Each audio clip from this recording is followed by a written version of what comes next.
Hello everyone, Mark here, Mark's Max Muscle, and this is your Sunday fan request. 1991 natural Ronnie Coleman versus Mike O'Hearn. Don't be disrespectful, guys. Mike O'Hearn. Now, Ronnie Coleman, known for being natural here. Now, how long did he go natural? Hard to say. There's a lot of people that would claim that there's no way that he's natural here. Now, those people don't understand superior genetics. Come on now, guys. If you had the supreme genetics, the best bodybuilders of all time, their genetics mixed with other best genetics, and then the proper training, proper dieting, since they were young up until a good prime age, could you imagine the products that we would see of a natural physique? I mean, Mike O'Hearn, guys, he's not a big, huge mass monster. He's got a superior frame. First of all, he's taller than Ronnie Coleman. Coleman's frame's pretty darn good, too. You have to consider that. And then muscle bellies. I mean, look at Ronnie Coleman's biceps. You think those bicep peaks were developed from taking drugs and steroids?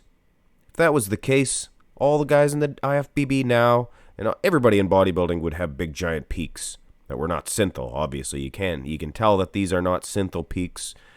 And honestly, guys, if you're going to judge this one, and you're going to look past the fact or the lie, whatever you think, guys. If you're going to judge these guys natural, doesn't matter. Just judge them straight down the middle. Mike O'Hearn has a classical physique. It is fantastic. I know it's not a front double. Couldn't find an on-stage one. This is as close as it gets. But I think you can judge this one as a front double. And I think his physique is a lot better than Coleman's. But then you look muscle for muscle. Coleman's legs probably carry more muscle, and definitely in those arms, a whole lot better. So Coleman probably would step out of the front double by with a point. Go to the front lat spread. This one actually surprised me a bit.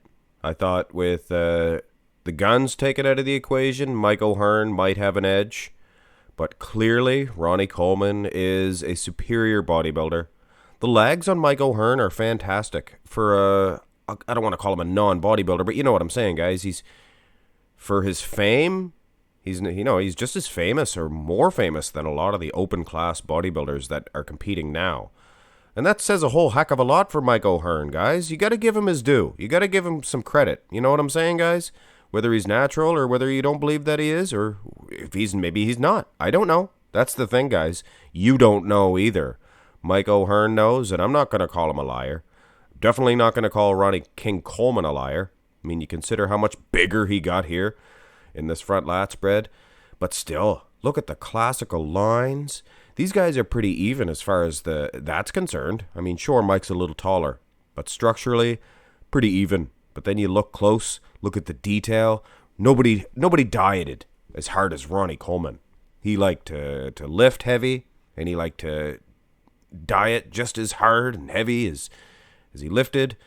I mean, it all works in together, guys. Ronnie Coleman, just a superior bodybuilder. Go to the side, and it's the same thing, guys. Muscle quality.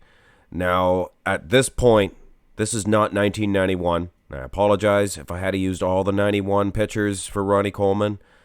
Wouldn't have been much of a matchup. But, I mean, there's a lot of people claiming that Ronnie was still natural here. I don't know about that. But, hey, that's the thing. I don't know. Now, I also heard stories that when Ronnie Coleman did start taking a little bit of juice, he took it at such a small amounts, and he was inconsistent with it, that they're pretty much saying that he could have achieved pretty close to what he got if he was natural and he did stick to his guns, things of that nature. And then obviously into the later 90s, he really got onto the juice, and then early 2000s, 2003, definitely a little something else was advanced, was thrown into the mix. Probably as early as 2000, I don't know, he really got huge.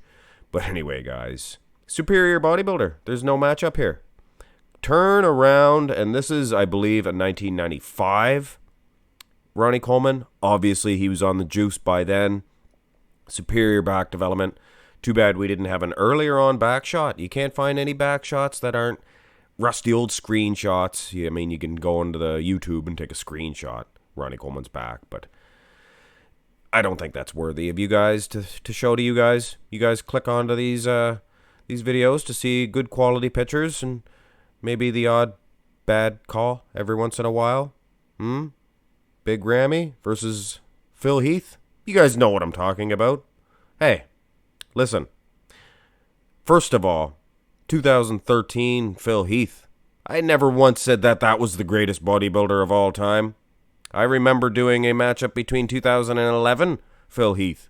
Defeated 2013 Phil Heath. But that was a long time ago. I plan on doing that matchup again. Just to let you guys know that I don't think 2013 is the greatest of all time. But anyway, guys, this has nothing to do with Phil Heath. This is Ronnie Coleman, Mike O'Hearn, and not much of a match, to be honest with you. Coleman, just better conditioned. Rear double bicep. Now, to my knowledge, guys, correct me if I'm wrong, but all these are guest posings of Mike O'Hearn. It's few and far between that you can actually find a competition picture. There is an ab and thigh that it looks like he was competing, and he is a lot smaller. Now, if that's the case, when he competed, he may have been natural. Then he does guest posings. Obviously, he's not going to be tested. So, you see what I'm saying here, guys. The door is open for Mike O'Hearn to continue on as a natural athlete. And if you ask me, at the end of the day, there's nothing wrong with that. Now, I know that might sound foolish, but think about it, guys. You get young kids growing up, young bodybuilders growing up. Hey, some of them might have superior genetics. They hear these stories of Mike O'Hearn, natural. Well, he did it natural. Maybe I can too. And it might inspire a whole new generation of bodybuilders to try to achieve that natural. And maybe one day we will see a physique that is even better than this and proved 100% to be 100% natural. Now, hey, if Mike O'Hearn started that, whether he's natural or not, does that make a difference? I don't know. Ronnie Coleman's still clearly the better conditioned athlete here, but hey, Mike O'Hearn has some good lower lat insertions. This guy's, if this is a natural physique, this is, what does Louis Marco say? To be admired. Anyway, go to the ab and thigh. We got to wrap this one up. And I just found this picture of Ronnie Coleman. You see this? You see this 1991, I believe, of Ronnie Coleman? Could be 92. He still has hair. Is that how? Maybe that's how you can tell. If Ronnie Coleman has hair, he's natural. As soon as he took the juice, popped his hair right out of his head. Can you imagine that? Look how diced he looks here. Ronnie Coleman, I don't think I've ever seen him look quite so good in an ab and thigh.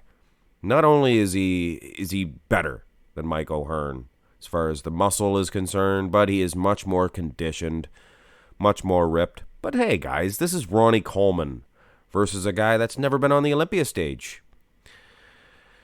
Go to the final pose, most muscular. This is definitely a guest posing for Mike O'Hearn. He's not even wearing his little tiny posing trunks. And the guy is ripped. The guy is huge. The guy has the perfect proportions. He has the traps. Look at the feathering in the guy's quads. You got to respect this guy. Whether he is, whether he's not. Doesn't matter. Good physique. And like I said, guys, if he's inspiring a wave generation bodybuilders that actually want to try to do it natural, we're going to see those premium genetics, which I always say the best genetics, those guys are on the juice. So we're not going to see them natural. The Sergio Oliva. Hey, take Sergio Oliva off all the juice that he was taking in the 70s, which was not a lot. You can rest assured of that. Take that out of the equation. Give him proper training, proper equipment, proper dieting, and, modern supplements. You can take supplements. And I'm telling you right now, Sergio Oliva would be better than he was in the 70s. So what do you guys say about that? Huh? Hot debate anyway. Whatever you think about it, the natural or natty or not, is always going to be a hot debate when it comes to bodybuilding. Ronnie King Coleman, clearly your winner. Apologize, they weren't all 1991 pictures, but hey, you wanted to see all the poses, I'm sure. Hit thumbs up on the video, guys. And hey, if I make a bad call from time to time, it's because I use the same formula, and I don't just pick who I think that you guys should be picked. And like I said, I am going to do a proper 2011 versus 2013 Phil Heath and the debate. I'm going to use every version I can find, every pose that I can find, every comparison. Anyway, hit thumbs up on the video. King Coleman, he is the genetic supreme bodybuilder. Maybe Sergio Oliva. Have a great day, guys.